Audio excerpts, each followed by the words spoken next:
Hey guys, Sandy here. Welcome back to the channel. Today I am playing with this stamp set from Brutus Monroe. It is called Love You More. It has these two characters sitting on stools, and then also some candy jars and some conversation hearts and a sentiment. And I'm also playing with Chroma Mists. Now I am going to be scrapbooking this photo of desserts from the France Pavilion in Epcot. So let's see what I can do. All right, guys, so I totally love how this layout came out. It definitely came out like I had it in my head.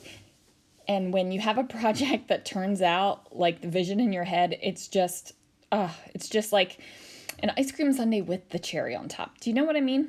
So I am using my Misty here to go ahead and stamp out all of these adorable candy jars and also this ice cream sundae jar. Is it an ice cream sundae jar? I don't know. We're calling it an ice cream sundae jar.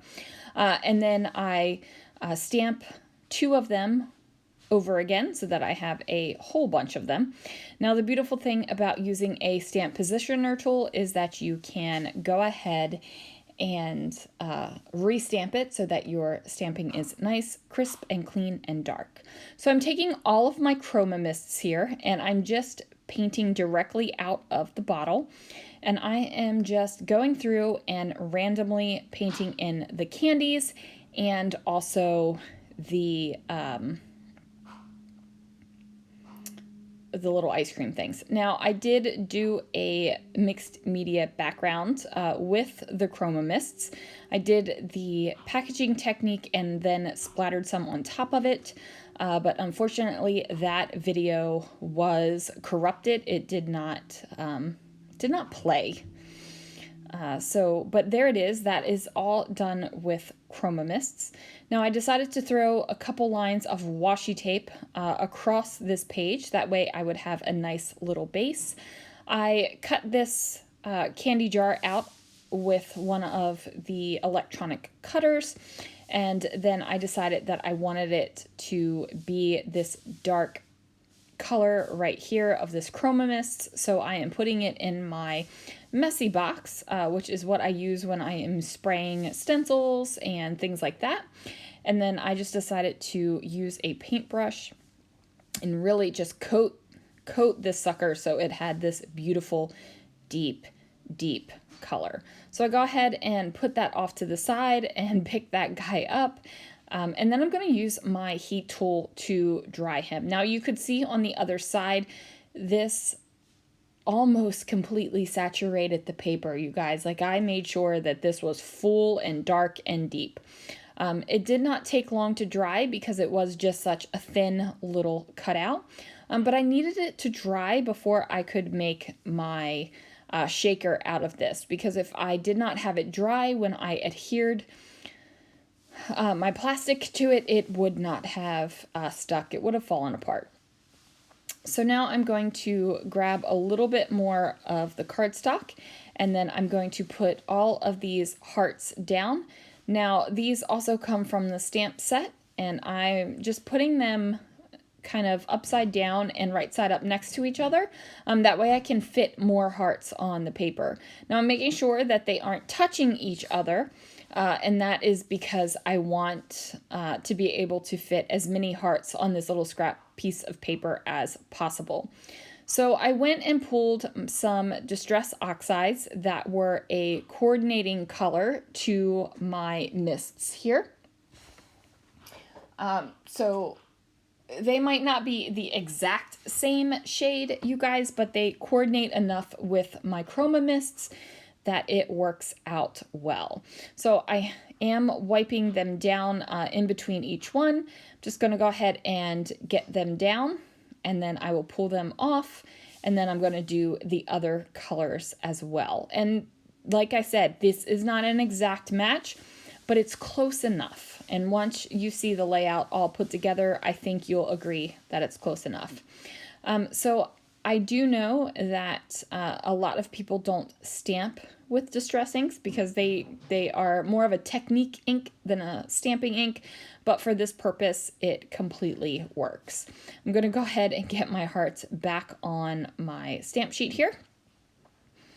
And then I just go ahead and dry these up, just because I don't want anything, you know, changing or getting smeared or anything like that.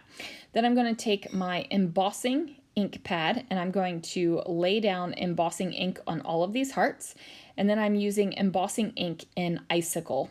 I go ahead and dump that back in, and then I'm going to heat emboss this. So now my candy conversation hearts now have a little bit of a shine to them, and I just love that.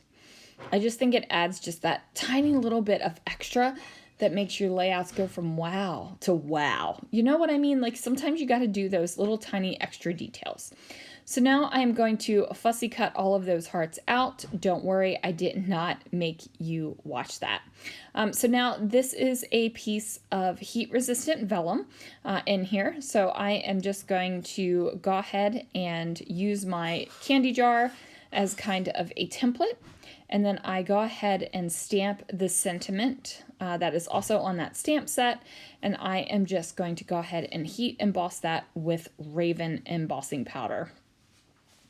So now I am getting ready to make my shaker pocket. So I figure out where my vellum needs to be. I'm going to go ahead and adhere my candy dish straight on to the vellum, and then I will go ahead and cut around it. I'm just rubbing off that extra tape that kind of showed up there. And then I'm just going to grab a pair of scissors that feel good in my hand and fussy cut. Now, since I am fussy cutting around this, I'm actually cutting between the blue candy dish and the vellum so that I am cutting slightly underneath, so I will have no vellum overlap on here at all. And now that I've got that done, I'm just going to figure out where to put the backing for this guy right here.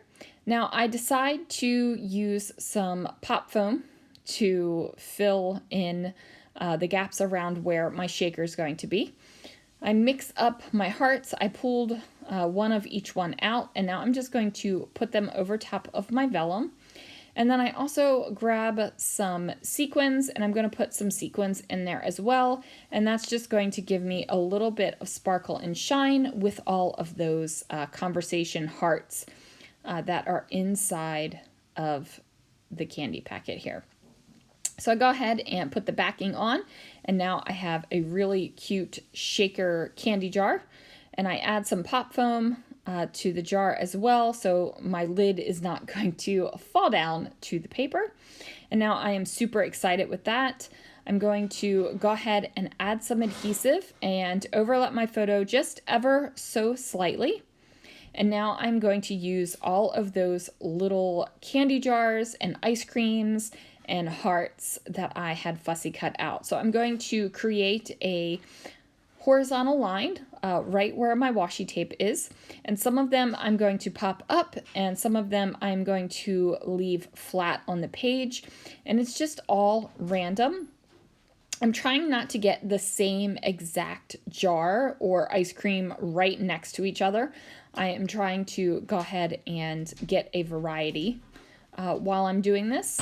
And then I'm also going to do just a little variety of things that I pop up. So I'm trying not to pop up the same exact candy jar.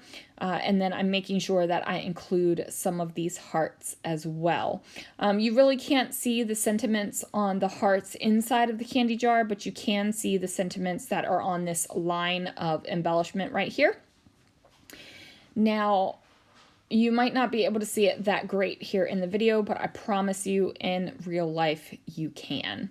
So I'm just going to go ahead and put the rest of these jars down. Now I am being careful not to make my jars be in an exact straight line. They are in a little bit of a wonky formation, and that makes me happy. I like the way it looks.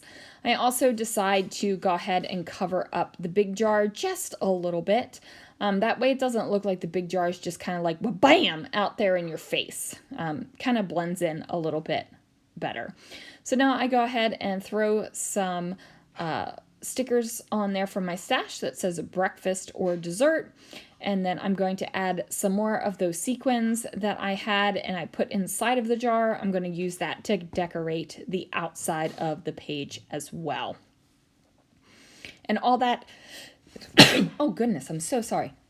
All that is going to do is give me a little bit more sparkle and shine. So of course I'm going to lay down a couple lines of journaling on here. And that is just going to go right underneath the big portion of the title here. And then that is going to do it for this layout. You guys, thank you so much for watching. Thanks so much for joining me. I hope that this will inspire you to use your little icons on your stamp sets. And I will see you guys again real soon for another video.